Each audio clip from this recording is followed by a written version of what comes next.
A1 es un programa de investigación y de búsqueda de la verdad perdida, de desvelar misterios y enigmas, de descubrir los secretos y recuerdos del futuro.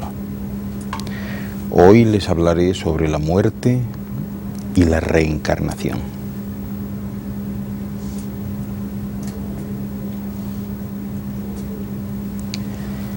Desde la controversia de Jerónimo en contra de Orígenes, Justiniano, el emperador romano, ordenó por razones políticas condenar la reencarnación como una herejía, en total contraposición al Papa Virgilio, que en aquel entonces se suponía gobernaba la Iglesia cristiana. El poder imperialista y militar de Justiniano prevaleció por encima del poder moral del Papa, y a partir de entonces todas las religiones cristianas hasta el día de hoy, católicas o no, dejaron de aceptar la doctrina de la reencarnación del espíritu como algo posible, lo cual no deja de resultar curioso, pues reencarnar es la única opción que tiene el espíritu de los pecadores para su salvación. El tema de la reencarnación está contenido en la Biblia, aunque no con ese nombre. La reencarnación es algo más que una idea exótica, algo más que una idea extraña o sobrenatural. Es el amor divino extrapolado hasta su máxima expresión. La doctrina del Espíritu Santo nos habla de ello, porque la reencarnación es la oportunidad de corregir errores pasados o de completar en una nueva vida todas nuestras tareas inacabadas u objetivos no cumplidos. La doctrina de la reencarnación, que es la base religiosa y filosófica de miles de millones de personas en todo el mundo, y también la base de religiones como el budismo, el hinduismo, la autorrealización, las escuelas teosóficas y muchas más, no es ninguna idea ajena al cristianismo. De hecho, fue aceptada universalmente por los primeros cristianos y expuesta por los gnósticos y por numerosos padres de la Iglesia, entre ellos Orígenes, Clemente de Alejandría, San Jerónimo, etc. Pero no fue sino hasta el año 553, es decir, 550 años después de la muerte de Jesucristo, que la ya entonces poderosa Iglesia Católica Romana, que ya ostentaba un gran poder político y estaba en ese momento sentando las bases para establecerse sólidamente como un gran Estado pontificio, fue justo ahí cuando decide declarar el concepto de la reencarnación como herejía. Esto ocurrió en el Segundo Concilio de Constantinopla, y básicamente su motivación fue que la Iglesia temía que si la doctrina de la reencarnación cobraba fuerza, la Iglesia como tal perdería poder. Pero tanto sectas judías de la época como los primeros cristianos creían realmente en la reencarnación. Incluso en los mismos evangelios, muchos defensores cristianos de la reencarnación, como los de la rama Iglesia Católica Liberal, siempre creyeron ver una alusión directa a la misma cuando Jesús le dice a sus discípulos que Juan el Bautista era la reencarnación de Elías. Y aún así, cada día son más las personas que afirman con plena fe creer en la reencarnación. Es cierto que hay otros que dicen no creer. Según ellos, en el momento de la muerte todo se acaba. Otros dicen que solo se vive una vez y después se va al paraíso o que se va eternamente al infierno. Así pues, existen diferentes ideas, pero para evitar las diferentes especulaciones voy a analizar con ustedes las evidencias que pudieran aclararles la realidad de la reencarnación.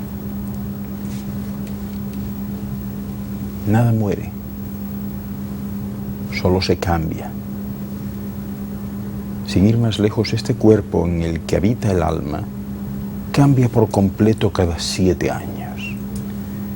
Todas las células de un cuerpo humano normal se renuevan cada 7 años por el cambio natural, y sin embargo cada persona tiene la capacidad de recordar nuestra historia de hace 7, 14 o más años atrás. Esto demuestra que somos la misma entidad viviente reencarnando varias veces en el transcurso de una misma vida. La regresión hipnótica o sofronización médica puede arrojar muchas evidencias sobre experiencias en otras vidas anteriores. En diferentes ocasiones, científicos de muchas universidades han hecho regresiones hipnóticas, en donde las personas han revelado hechos de sus vidas pasadas que fueron comprobados posteriormente y que efectivamente jamás podrían haber ocurrido en esta vida.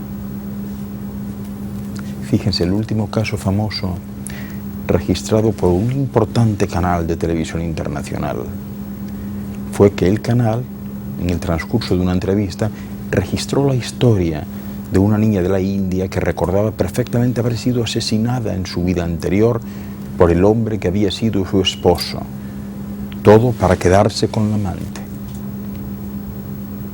Todo ello tenía lugar en el mismo barrio donde vivía al momento de la entrevista. Y tan detalladas eran sus memorias y con datos tan precisos y contundentes que los padres de la niña ubicaron la casa y finalmente denunciaron el caso a la policía, la cual investigó con base en los hechos narrados por la niña y efectivamente se comprobó que en la casa señalada por la menor vivía un hombre que confesó finalmente haber dado muerte a su esposa. El hombre fue condenado y llevado a la cárcel y todo ello basándose en los recuerdos de la persona reencarnada. Por otra parte, muchos niños prodigio, de los que existen hoy en día, constituyen también una muestra de la reencarnación. Los niños que desde una corta edad muestran talentos que otros no tienen, aún después de haber practicado mucho tiempo, suelen ser una evidencia de que en vidas pasadas, en vidas anteriores, ya habían recibido tal conocimiento y ahora solamente están continuando con su praxis. Son muchos los niños que hablan fluidamente otros idiomas que nunca han estudiado, o que recuerdan con precisión matemática lugares, nombres, números y episodios que no se corresponden con sus circunstancias. Por otro lado, son incontables los médicos que hoy por hoy realizan regresiones hipnóticas para curar a sus pacientes de traumas y malestares que provienen en muchos casos de experiencias de vidas pasadas. Y respecto a los libros y escrituras sagradas, bueno, pues les diré que el Bhagavad Gita, por ejemplo, en muchos de sus versos, proporciona una clara elucidación del aspecto de la reencarnación, de cómo funciona y de por qué es la manifestación práctica en la que se expresa la acción y la reacción en los diversos nacimientos que nos esperan por causa de las actividades realizadas en esta vida y en las anteriores.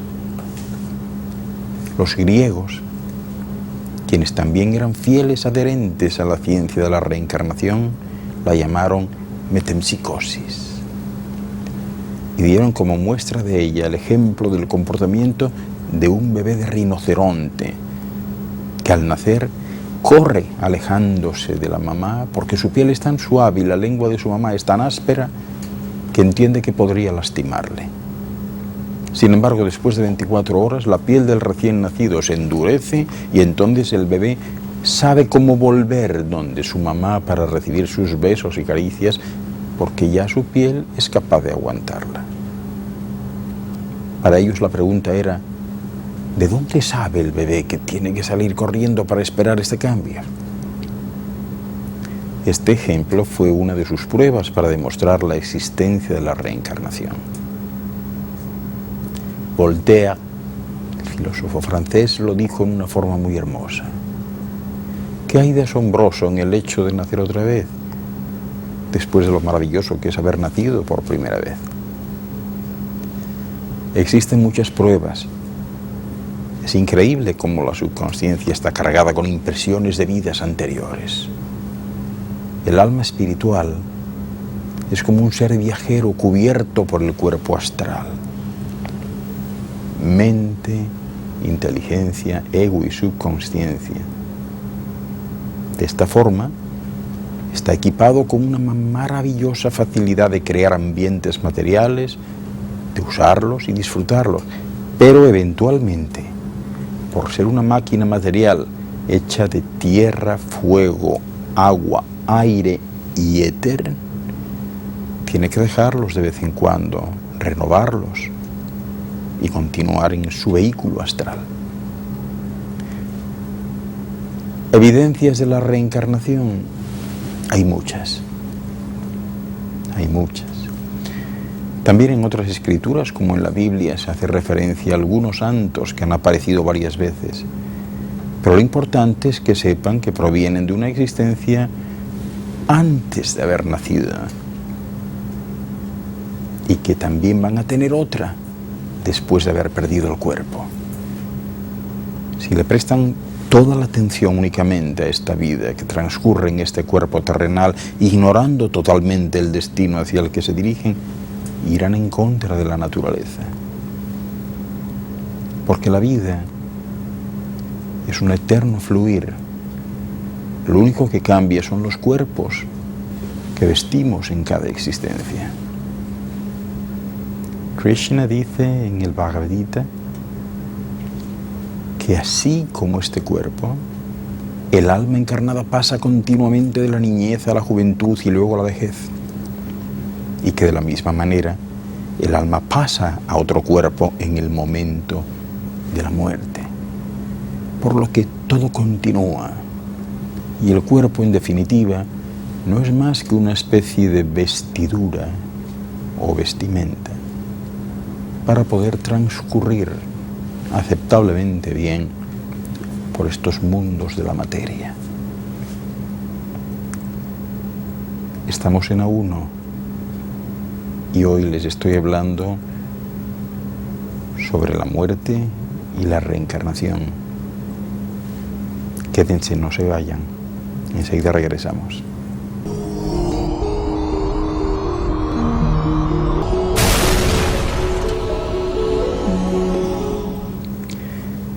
La muerte física es una transformación necesaria. Nada es estático. Todo lo creado se halla en permanente cambio, en permanente transformación activa, pues todo interactúa entre sí, aún en los niveles más sutiles de los planos de las existencias. Cada transformación significa un avance en el largo camino de la perfección, un progreso dinámico, una regeneración, o si quieren una nueva creación diferenciada, en definitiva, un nuevo nacimiento al infinito. Y al igual que los frutos de los árboles, toda unidad de materia posee una vida media determinada que comprende 3 fases. Un periodo de gestación, otro de desarrollo y finalmente uno de maduración, interrumpiéndose a continuación el ciclo para dar paso a una nueva gestación. Así ha sido y así seguirá por siempre. Tras el periodo de maduración, se produce una etapa de reciclaje estructural o reorganización corpuscular que irremediablemente precede a una nueva conformación material. Aún las formas más sencillas de materia, como las piedras de los caminos, se transforman con el tiempo, dando lugar a nuevos elementos cada vez más livianos, menos densos, más diferenciados. Así, de estas mismas piedras minerales nacen los cristales, de estos los corales. De ahí el plancton de los mares, los vegetales, animales, etc. En el seno del espacio infinito, la transformación es tan solo una cuestión de tiempo, y cada una de ellas sucede a lo que podríamos denominar la muerte del estado anterior. Por todo ello, a cada etapa finalizada, le sigue necesariamente, tras una reorganización y reconfiguración de sus componentes, una nueva gestación y nacimiento, lo cual significa que en general apenas se añaden nuevos elementos a la nueva conformación, ya que son siempre los mismos aditivos con una nueva orientación dimensional, un giro holográfico de sus coordenadas espaciotemporales. A la nueva estructura dotada cada vez más de una mayor complejidad y diferenciación funcional, así como de una menor densidad, se le anexa entonces un campo de energía que la envuelve y que procede de la transformación de la masa material perdida, convirtiéndose la resultante en energía viva altamente elusiva.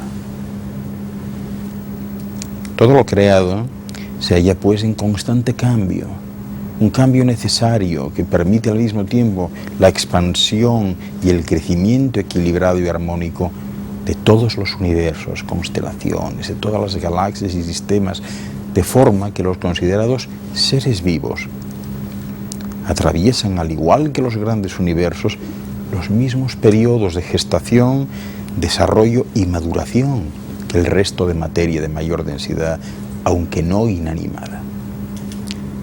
Y es que, como ya pueden imaginar, todo vibra, todo se mueve, y la vibración es vida. Y no existe, por tanto, ni una sola partícula, por muy elemental que sea, que carezca de ella. Aunque no sucede así en todos los casos en las etapas más básicas de la evolución, algunos de los seres que conforman las diversas humanidades están expuestos a una serie de procesos regularizadores relacionados directamente con el hábitat y el medio ambiente en el que viven. También están relacionados con sus circunstancias específicas dimensionales, lógicamente, que exigen una regeneración constante de sus componentes vitales. Y esto sucede como medio de adecuación a las condiciones físicas que les afectan en las situaciones ambientales, que muchas veces son abiertamente adversas para ellos. En estos casos, las efusiones materiales vienen determinadas por el grado de desarrollo, vamos a decir espiritual, de estas humanidades, que es el que en última instancia determina cada periodo de vida diferenciada. Porque fíjense, siguiendo una secuencia interminable de ciclos vida-muerte, toda criatura creada en la materia para habitar a su vez los mundos materiales, tras haber completado su gestación embrionaria, muere como feto antes de nacer como ser humano autónomo. A continuación, y tras un periodo de existencia finito, muere como ser humano antes de integrarse en otro plano dimensional en el que morará durante algún tiempo, donde transcurre la siguiente etapa para la recuperación del estatuto espiritual original. Aquí, en este nivel, en este estrato, es dotado entonces de una naturaleza incorpórea como preludio de una nueva recomposición y emulsión material en un ciclo ininterrumpido de progresión centrípeta hacia una mayor perfección individual. Sin embargo, lo que se conoce en los mundos en evolución como muerte no significa necesariamente deterioro físico, envejecimiento celular o pérdida de funcionalidad, ya que en muchas humanidades no se produce ninguno de estos síntomas, pues en realidad se encuentran relacionados íntimamente con el grado de desarrollo alcanzado, fundamentalmente por su antigüedad o progresión. Y aún así, tengo que decirles que estas mismas humanidades avanzadas deben someterse a estas mismas leyes universales del cambio, de la transformación cualitativa, de la sublimación material y espiritual, es decir, todo lo que existe está por siempre y para siempre, pero no bajo la misma forma, bajo los mismos parámetros o con una situación en los mismos planos o en las mismas dimensiones. Sigue existiendo, eso es verdad, pero alterando su conformación constantemente, por toda la eternidad, en un árbol de vida esplendoroso, que cada vez extiende sus ramas más y más y más, y que cada vez genera más belleza, más vida, si bien manteniendo la misma conciencia primigenia, la misma memoria vital inalterable, y nutriéndose naturalmente de la misma savia original que le permite seguir creciendo y diferenciándose. Aún en las humanidades más evolucionadas, el proceso denominado muerte es considerado como catarsis necesaria para la depuración individual y el nacimiento a una nueva etapa de mayor perfección, en la cual poder continuar el programa trazado individualmente desde las áreas interdimensionales. En este sentido, se podría muy bien afirmar que la desaparición en un determinado plano implica ineludiblemente la aparición en otro, y así sucesivamente. Del mismo modo, una porción de la materia desprendida pasa a otro estado, mientras que otra de las partes se convierte en energía radiante. Así pues, para entender mejor este proceso vida-muerte, debemos asumir una vez más que toda vibración es vida, que todo vibra, que la vibración es energía y que ésta existe desde siempre, que no desaparece jamás, que únicamente se transforma y multiplica de forma creciente, constante, imparable, en un proceso de creación continua en todas direcciones, que nunca se interrumpe. En Nunjimesha, la tierra, fueron muchos los maestros que deliberadamente concentraron sus enseñanzas sobre la transición de la muerte como su mensaje principal, y que obraron prodigios ante sus seguidores como medio de ilustrar su explicación. Sin embargo, es curioso que conveniencias estratégicas de los distintos credos y corrientes de pensamiento consintieron en presentar este sublime tránsito a la eternidad no como lo que es uno de los más bellos momentos de las existencias,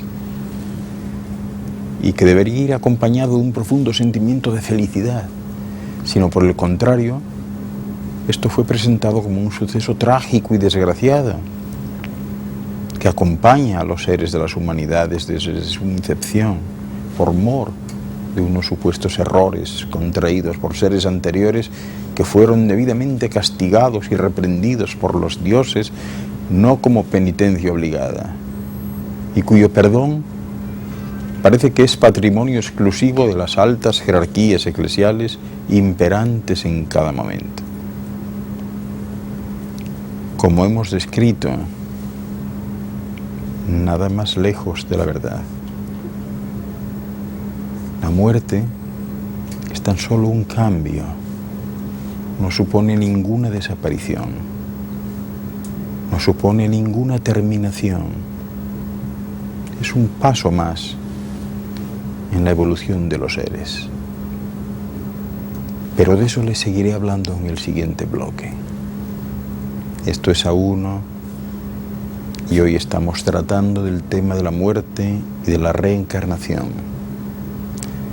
No se vayan, que les espero siempre. Hasta ahora.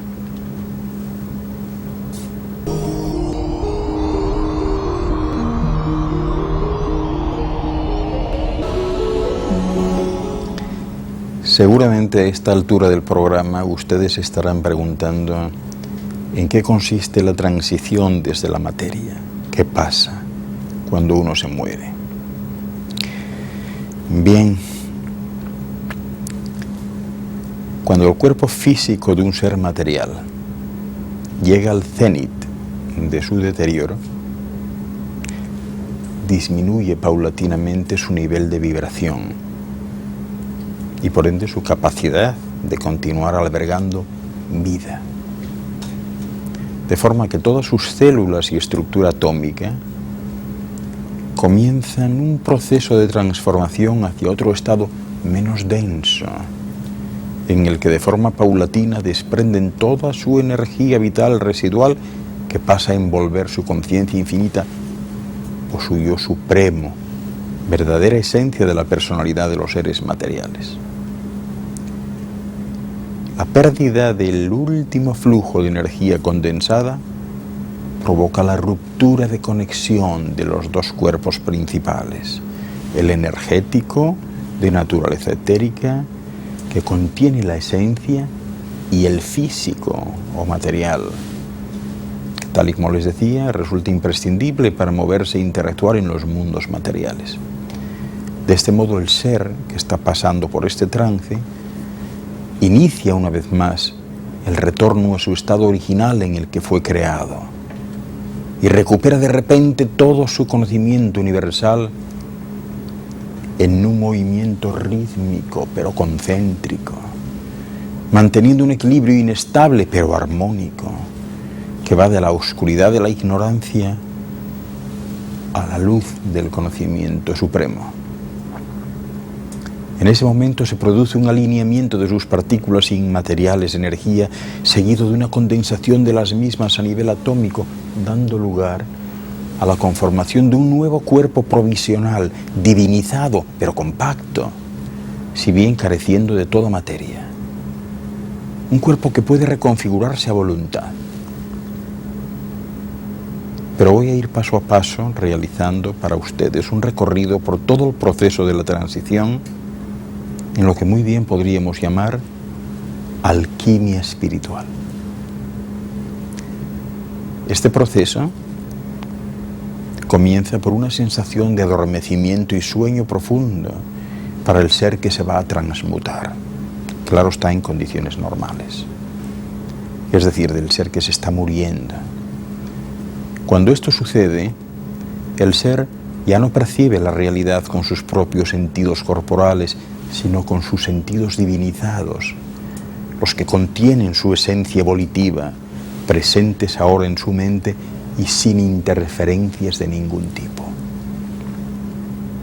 Con estos nuevos sentidos, en realidad sus verdaderos sentidos, el ser puede ver, oír, sentir o proyectarse con tal intensidad y perfección que inicialmente se siente aturdido hasta que se va acostumbrando a su nueva situación. Hay que hacer constar, no obstante, que resulta muy habitual el caso de seres que malinterpretan su situación real y, sintiéndose mejor, entienden que no les ha sucedido nada y que todo sigue igual que antes, de forma tal que siguen contando con su cuerpo de siempre, creen ellos, asumiendo que pueden realizar las actividades y las rutinas a las que estaban acostumbrados. Sí reconocen que algo ha cambiado cuando comprueban que sus familiares y amigos no se percatan de su presencia o no responden a su comunicación. También les resulta inconcebible su incapacidad para tocar o sujetar cualquier objeto. No pueden. En cualquier caso, siguiendo con esta primera fase de la transmutación o alquimia espiritual, la percepción con los nuevos sentidos permite al ser acceder a otros planos para él desconocidos hasta entonces, aunque tal vez debería decir aparente o temporalmente desconocidos. Por ejemplo, distingue otros colores más intensos, percibe nuevos sonidos con una indescriptible fidelidad, se mueve libremente bajo los deseos de su voluntad y de su mente, y pronto empieza a descubrir a otros seres, otros ambientes y paisajes que no le resultan extraños, pero que en definitiva pertenecen a otros mundos, mundos que se encuentran superpuestos a su esfera de procedencia. Mediante un intensísimo proceso centrípeto para poder condensar su energía residual, el ser que se está muriendo es trasladado a otro plano en la luz, en el que residirá durante algún tiempo, hasta que se acostumbre a su nueva situación. El viaje resulta en cierto modo perturbador, ya que provoca un fuerte mareo por la magnificencia que percibe a su alrededor, pero un mareo agradable, yo diría desconcierto. Antes de llegar recibe toda la información sobre su vida en la materia que se aparece ante él como si estuviese viendo una película, convirtiéndose entonces en una especie de juez de sí mismo. Fíjense, esto es importante. Nadie le juzga, se juzga él, de tal forma que puede percibir con claridad cuáles han sido los aspectos más sobresalientes de su estancia en el mundo material del que proviene, pero también qué aspectos han resultado más desafortunados y que deben ser corregidos o enmendados tras la génesis de los mecanismos correctores que él mismo considera oportunos, de cara a seguir evolucionando hacia la perfección espiritual, objetivo último de todos los seres materiales. También puede ver con claridad meridiana el efecto que estas desafortunadas actuaciones han tenido sobre otras personas. Al aparecer en su nuevo mundo de estancia, se encuentra con que es despertado por un pequeño grupo de ángeles resucitadores que se encargan de dotarle de un nuevo cuerpo semimaterial, similar al que tenía en su esfera de origen, en su momento de máximo esplendor. Por lo que su apariencia, en general, adopta siempre el aspecto que tenía alrededor de los 25 o 30 años. Siempre hablamos del tiempo de Nunjimecha, del tiempo de aquí, cuando se trata de ancianos o seres adultos ya maduros. El ser es sometido entonces a un periodo de readaptación, de recuerdo y reconocimiento de su nuevo hábitat provisional, siendo instruido merced a la generosa contribución del magisterio de otros seres semimateriales o inmateriales de alto rango, que son en definitiva los encargados de devolverle su estatuto original. Ese estatuto que queda adormecido parcialmente durante las estancias en los mundos de la materia. Al no tratarse de cuerpos en revolución, no hay tiempo, es decir, en los mundos morciales no existe el tiempo. Por lo que bien podríamos decir que la estancia en estos enclaves equivale a una fracción de eternidad. Una vez en este estado, se produce el reencuentro con muchos de los miembros de la familia cósmica de cada uno, incluyendo sus patriarcas, maestros y descendientes, no siempre procedentes de los mismos mundos, si bien con unos objetivos comunes y con programas complementarios en muchos casos. Estos reencuentros despiertan las emociones más puras y siempre provocan una sublimación del espíritu del recién llegado. Para entendernos bien, vamos a llamar instantes a los periodos que pasan desgranando sus experiencias y aprendiendo de todas ellas. Asimismo, uno construye mentalmente su nuevo hogar, en un paraje donde también existen viviendas, parques, bosques, caminos, montañas, ríos, mares, etc. Siempre rodeado de su recién recuperada familia cósmica. Es durante este periodo que el ser recurre a los archivos universales de su experiencia, que son los que le permiten gestar el camino y grado a conseguir en una nueva fusión material que durará mientras contenga un solo átomo de energía condensada. A partir de ahí, se trazará un nuevo programa hacia un mayor progreso y evolución y regresará habitualmente a su mismo mundo de procedencia, encarnado en un nuevo ser en gestación, decidiendo con anterioridad las condiciones y circunstancias y familia en las que va a vivir su nueva existencia. Los mundos moronciales, a donde llegan todos los seres desprovistos de cuerpos materiales en su tránsito hacia un nivel más alto, no permiten el contacto con los mundos materiales al ser estos de distinto signo y vibración. Además, resultan extremadamente peligrosas las interferencias eventuales que a veces se producen por deseo expreso de los seres, o si quieren ustedes, de las voluntades y las mentes de esos seres. Sí quiero destacar que a todas las criaturas en evolución les resulta extremadamente doloroso retornar a los mundos de materia como este, desde los planos inmateriales, y que solamente la decisión de hacerlo significa una gran demostración de progreso espiritual, de desprendimiento, magnanimidad y, en definitiva, de amor. Esto es A1 y estoy hablándoles hoy sobre la muerte y la reencarnación. Espérenme que enseguida vuelvo.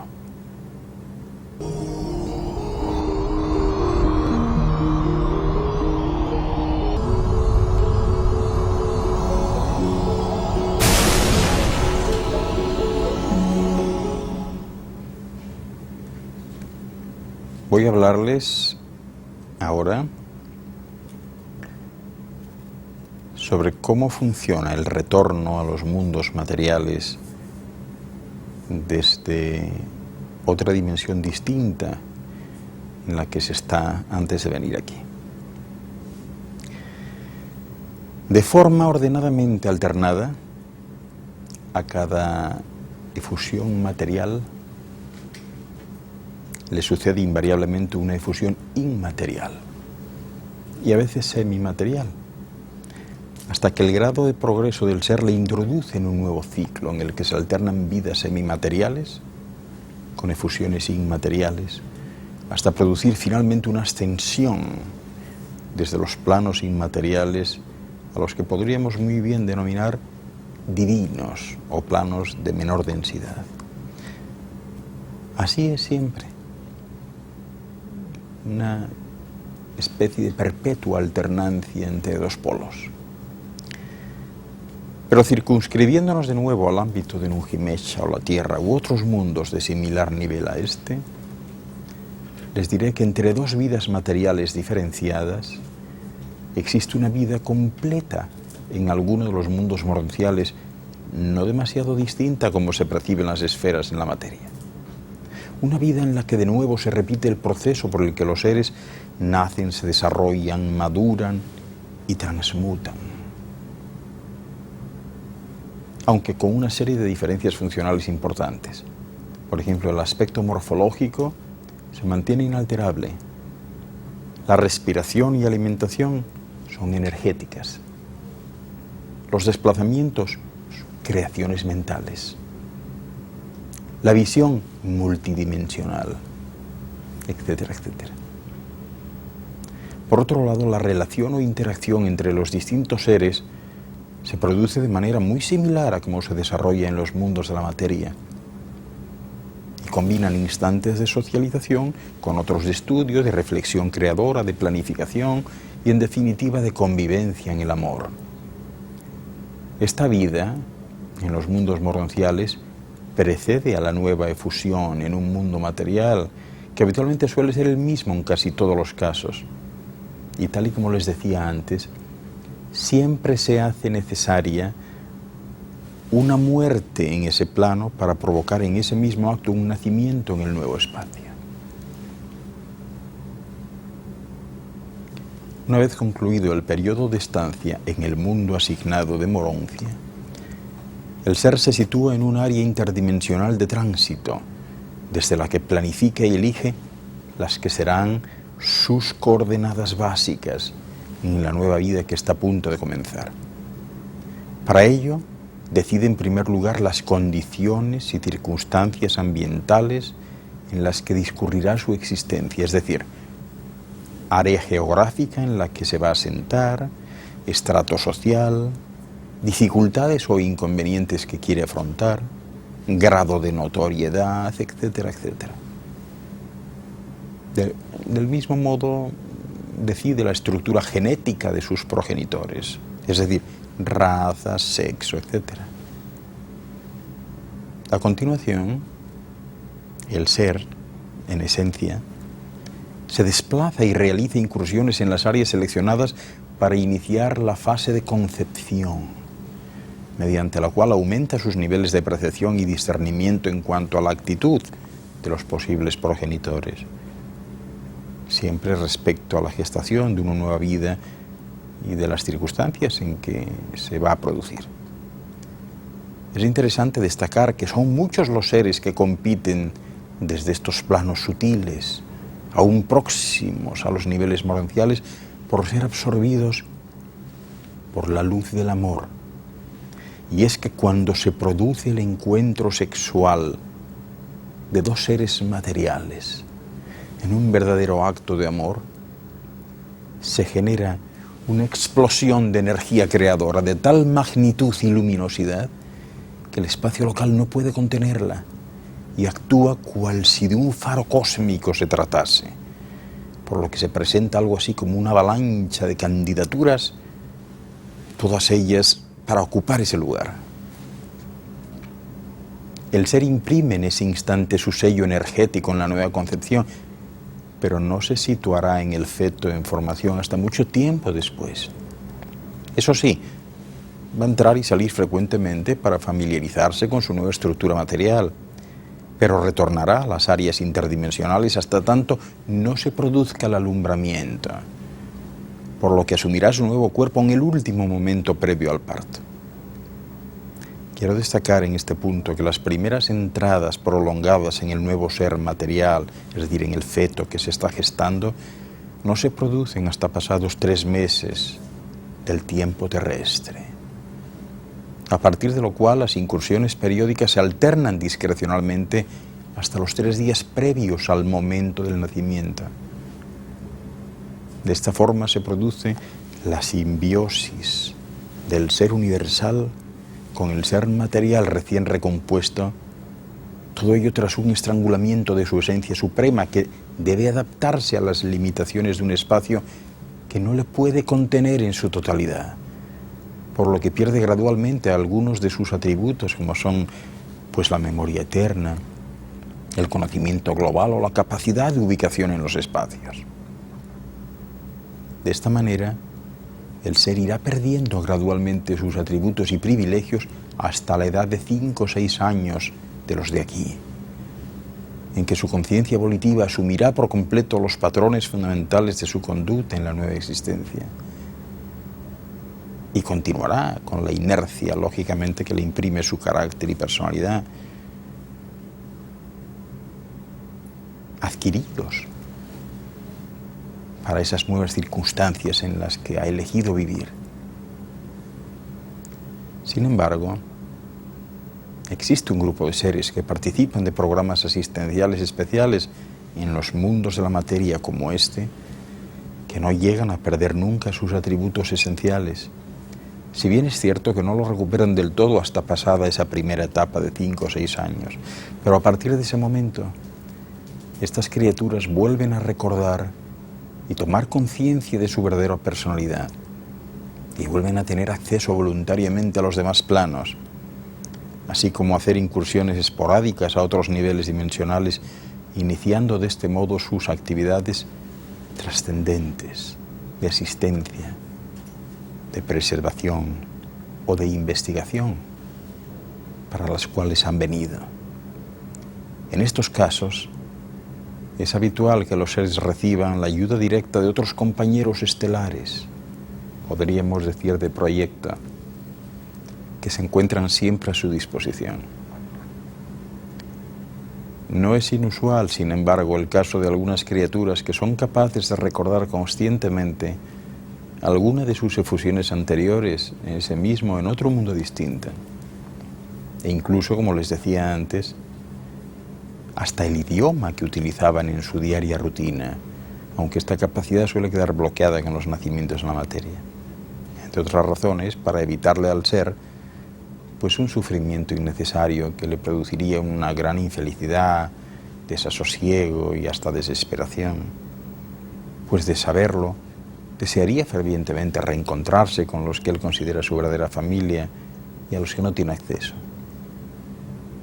Así pues, la efusión material conlleva en sí misma una anulación momentánea de todo lo que significa recuerdo o referencia anterior, para permitir al ser una integración total y a todos los niveles en las peculiaridades de su nueva vida material. Y es así como continúa el ciclo creador. El nuevo ser se perfeccionará cada vez más y ascenderá a un nuevo nivel en la senda que conduce inexorablemente a la isla eterna del paraíso, donde mora el Supremo Absoluto, principio y final de todo lo que existe y de lo que no existe. Y el nuevo ser creará o dará paso a otros seres, y así será por siempre.